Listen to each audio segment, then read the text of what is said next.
तुम दुश्मनों द्वारा गिरफ्तार किए गए। तुम्हारे हाथों में लोहे की जंजीरें थी। तुम्हें अपने स्वार्थ का कोई ख्याल नहीं। तुमने देश के लिए अपनी आहुति दी। तुम्हारा नाम अजर अमर हो गया। हम अनंत काल तक तुम्हारी याद न भूलेंगे। हम आज भी तुम्हारे गीत गाते हैं। तुम्हारे प्रति श्रद्धा से हर दिन शीश नवाते हैं। हम तुम्हारे बारे में स्वप्नों की चर्चा की तरह चर्चा करते हैं। हम तुम्हारे प्रिय शब्द सुनते हैं। जब तक यह धरती है, तुम्हारा नाम लिया जाता रहेगा। रांची से 50 किलोमीटर दूर, रांची जमशेदपुर हाईवे के पास, सईल रकब गांव के पास एक पहाड़ी है, डोंबारी बुरू। हमारे इतिहास की किताबों में इस जगह का कोई जिक्र नहीं है। ये जगह 9 जनवरी 1900 की तारीख को छोटा नागपुर क्षेत्र में जलियांवाला बाग जैसे हत्याकांड की गवाह बनी, जब अंग्रेज हुकूमत ने तीर कमान और गुलेलों से लैस आदिवासियों के सामने राइफलधारी सैनिकों को खड़ा कर दिया और लगभग 400 आदिवासियों ने इस पहाड़ी को अपने खून से लाल कर दिया। ये कहानी है बिरसा मुंडा के उलगुलान की। उलगुलान यानी महाविद्रोह। आधुनिक भारत के क्रांतिकारी इतिहास में बिरसा मुंडा एक ऐसी शौर्य गाथा और प्रेरणा का नाम है जो आज भी उतनी ही प्रासंगिक है जितनी अब से 125 साल पहले थी। एक नए धर्म का उद्घोष करने वाले, जनजातियों के जंगल और जमीन पर बराबरी के अधिकार के लिए संघर्ष करने वाले, अन्याय, दमन और अंग्रेजी राज से लड़ते हुए अपने प्राणों का उत्सर्ग करने वाले मसीहा, समाज सुधारक, योद्धा, क्रांतिकारी, अपने लोगों के लिए भगवान। अपने छोटे से जीवन में बिरसा मुंडा ये सब कुछ हैं और इससे आगे भी बहुत कुछ हैं। ट्रू हिस्ट्री प्रोजेक्ट की हमारे अमर क्रांतिकारी सीरीज में आज बात बिरसा मुंडा की।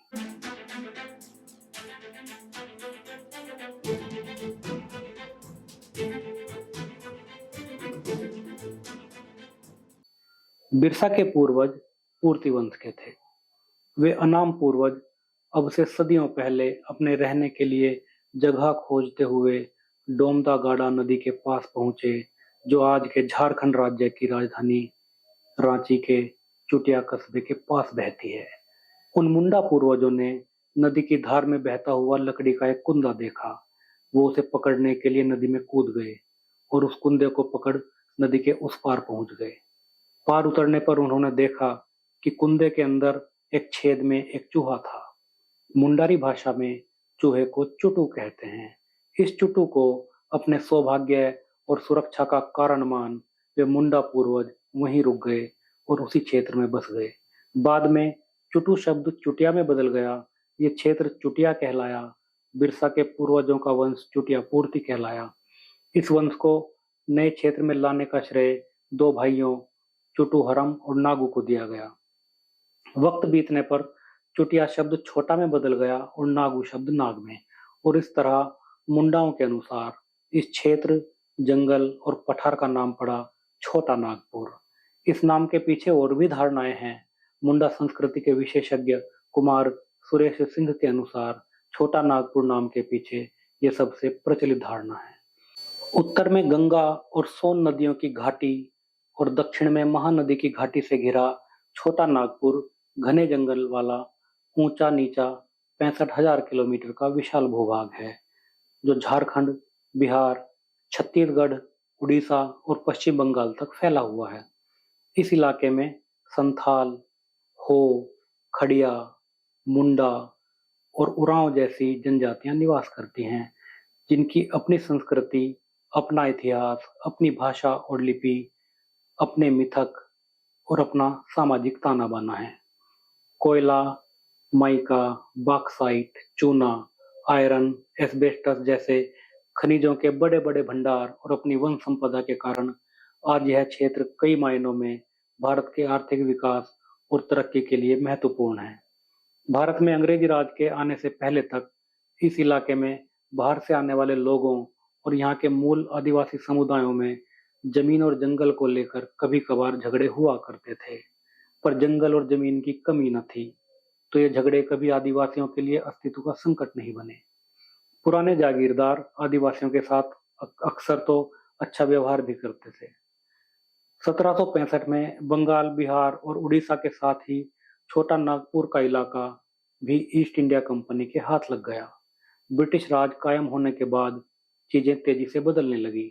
छोटा नागपुर का नागवंशी राज्य 1771 में राजा द्रपनाथ शाह के समय ईस्ट इंडिया कंपनी का जागीरदार बन गया। 1817 में जब अंग्रेजों ने मराठों को हराया तो उन्होंने नागवंशी जागीरदारों को केवल जमींदार बना दिया। कंपनी सरकार ने जमींदारों के साथ जो जमींदारी प्रथा शुरू की वो ऐसी थी जैसे किसी भेड़िए को भेड़ों के झुंड पालने का काम दे दिया जाए। नए जमींदारों को ब्रिटिश सरकार ने पुलिस अधिकार दे रखे थे।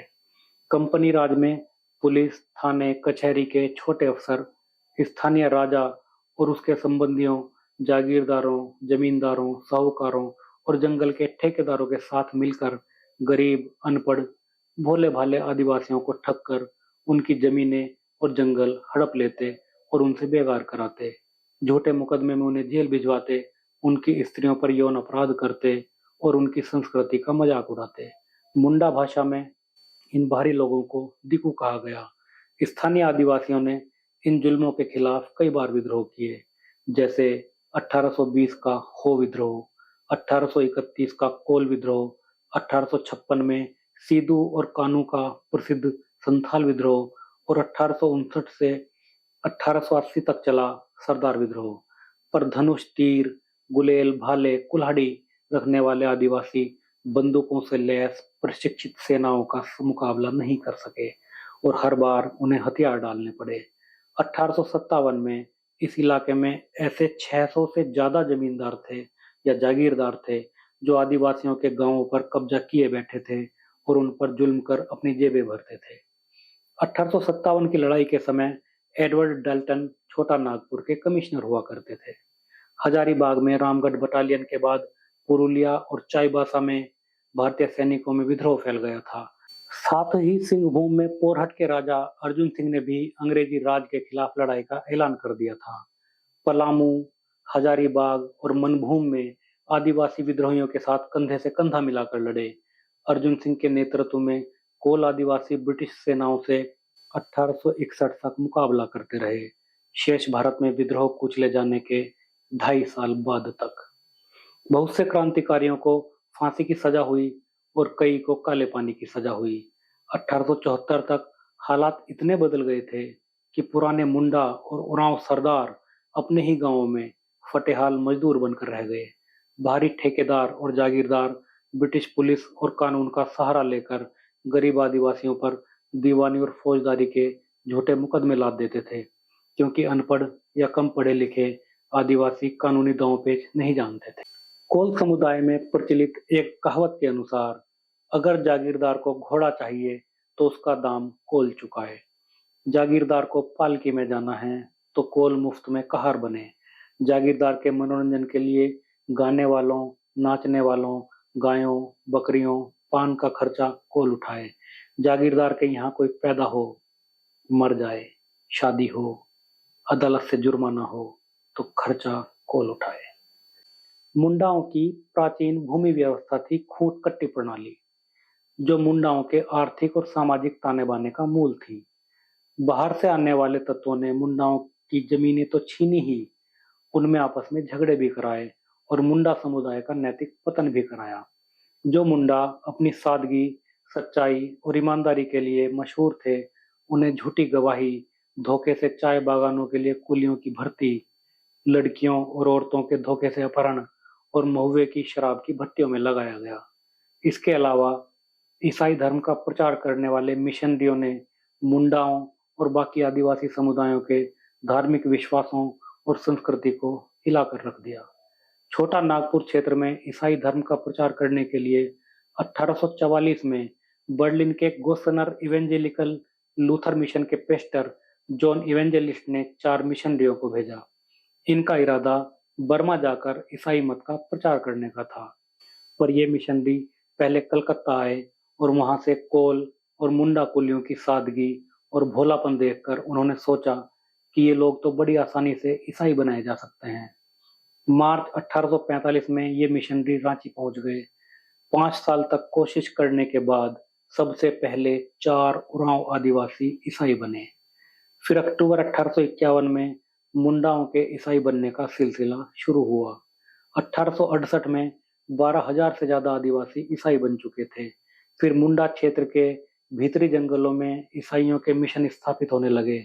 1865 में चाईबासा में, 1869 में बुर्जू में, 1870 में गोविंदपुर में, 1873 में टकरमा, 1892 में लोहरदगा और चैनपुर में, और 1893 में चक्रधरपुर में, और 1895 में खुद खूंटी में ईसाई मिशन की स्थापना की गई। 1885 में छोटा नागपुर में बिशप यानी ईसाई धर्माध्यक्ष का पद बनाया गया। 1895 तक छोटा नागपुर में 13 ईसाई मिशन काम कर रहे थे और 40,000 से ज्यादा आदिवासी ईसाई बन चुके थे, जिनमें मुंडा और उरांव लोग ज्यादा थे। सन 1900 तक 72,000 आदिवासी तो अकेले रोमन कैथोलिक चर्च के थे। ईसाई धर्म प्रचारक गरीबी और अन्याय में पिस रही भोली आदिवासी जनता को पढ़ाई, पैसे, कानूनी सहायता, छोटे मोटे वाद्य यंत्र, कपड़े और थोड़े से अनाज का लालच देते। ये भी कहना चाहिए कि कुछ पादरी सच में आदिवासियों की हालत पर तरस खाकर उनकी सहायता करते थे और कुछ उनकी संस्कृति को समझने का प्रयास भी करते थे। जेसी वाइटले ने अंग्रेजी में पहले मुंडा व्याकरण को तैयार किया। स्मिथ और हॉफमैन ने बाइबिल का मुंडारी भाषा में अनुवाद किया। नोटरोट ने मुंडारी प्राइमर यानी भजन की किताब और फिर व्याकरण तैयार किया। ईसाई मिशनरीज ने जगह जगह स्कूल खोले जिनमें बच्चों और उनके माता पिता को ईसाई बनने के लिए प्रेरित किया जाता था। यहाँ तक कि इन मिशनरीज ने ईसाई भजनों के मुंडारी भाषा में गाने के लिए संगीत की धुनें भी तैयार की, जो स्पष्ट तौर पर जर्मन संगीत से प्रभावित थी। मिशनरीज ने शराब, नृत्य, पशु बलि, जादू टोने का विरोध किया, मुंडाओं के असुर कथा और अग्निवर्षा की गाथा के मिथकों का मजाक बनाया। उन्होंने अभिवादन के लिए हाथ जोड़ने के बजाय हाथ मिलाने पर जोर दिया और माघ पर्व की जगह फरवरी में फसल काटने का त्योहार मनाना शुरू किया।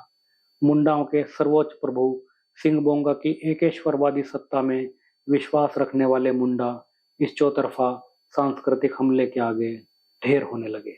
मुंडा लोग पादरियों से मांग करते कि यदि उन्हें धर्म के आधार पर कुछ खास शक्तियां प्राप्त हैं तो वे उन्हें जागीरदारों और ठेकेदारों से उनकी जमीन वापस दिलाएं। जब इक्का दुक्का मामलों में पादरियों ने ब्रिटिश अफसरों से इस बाबत बात करने की कोशिश की तो कमिश्नर ने रोमन कैथोलिक मिशन को चेतावनी दे दी कि भूमि अधिकारों के मामलों में वो अपनी टांग न अड़ाए। तो ये थी वो पृष्ठभूमि जिसमें बिरसा मुंडा पैदा हुए, पले, बढ़े, क्रांति की और अपना बलिदान दिया। बिरसा एक फिनोमिनन है और बिना इस पृष्ठभूमि को समझे आप इस फिनोमिनन को नहीं समझ पाएंगे। अब लौटते हैं बिरसा मुंडा की अपनी कहानी पर। बिरसा के दादा का नाम था लकड़ी मुंडा। वो उलीहातू गांव में रहते थे। उनका विवाह चलकद में हुआ था और उनके 3 बेटे हुए। इनमें दूसरे बेटे का नाम था सुगना मुंडा, जिनकी शादी अयुबहातू में डिबर मुंडा की सबसे बड़ी बेटी कदमी से हुई। सुगना और कदमी के 3 बेटे और 2 बेटियां हुई। सरकारी इतिहास के अनुसार बिरसा का जन्म 15 नवंबर 1875 को अपने पैतृक गांव उलीहातू में हुआ था और बृहस्पतिवार को जन्म होने के कारण उनका नाम बिरसा रखा गया था। पर इस तथ्य में कुछ विरोधाभास है। 15 नवंबर 1875 को सोमवार था और मुंडा लोकगीतों के अनुसार धरती आबा यानी बिरसा मुंडा का जन्म भादवे के महीने में हुआ था। भरमी मुंडा और गोसनर मिशन के अभिलेख के अनुसार अब यह निर्विवाद है कि बिरसा का जन्म 1872 में हुआ था। तारीख थी 18 या 25 जुलाई। इनके जन्म से पहले इनके माता पिता और चाचा पसना मुंडा उलीहातू से निकलकर बीरबांकी के पास कुटुंबदा गांव चले गए थे, क्योंकि उन्हें रैयत या बटाईदार के रूप में काम की तलाश थी। इस कुटुंबदा गांव में बिरसा के भाई कोमता और बड़ी बहन दस्तगीर का जन्म हुआ।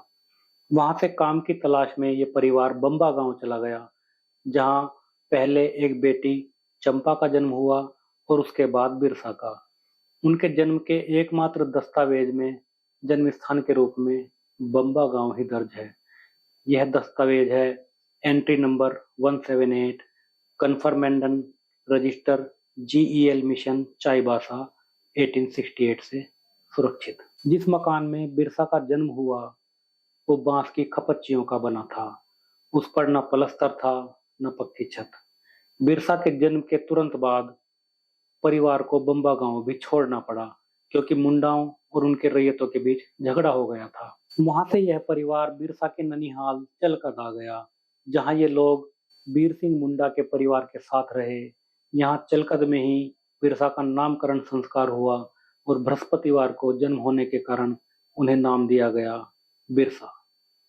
बिरसा के जन्म के बहुत पहले ही उनके ताऊ बड़ा कानू पोलूस उलिहातू में ईसाई बन गए थे। बम्बा गांव में बिरसा के पिता और चाचा भी ईसाई बन गए। बिरसा के पिता को प्रचारक बनाकर बाकी मुंडाओं को भी ईसाई बनाने का काम सौंपा गया। अब पिता को नाम दिया गया मसीह दास और बिरसा बन गए डेविड या दाऊद मुंडा।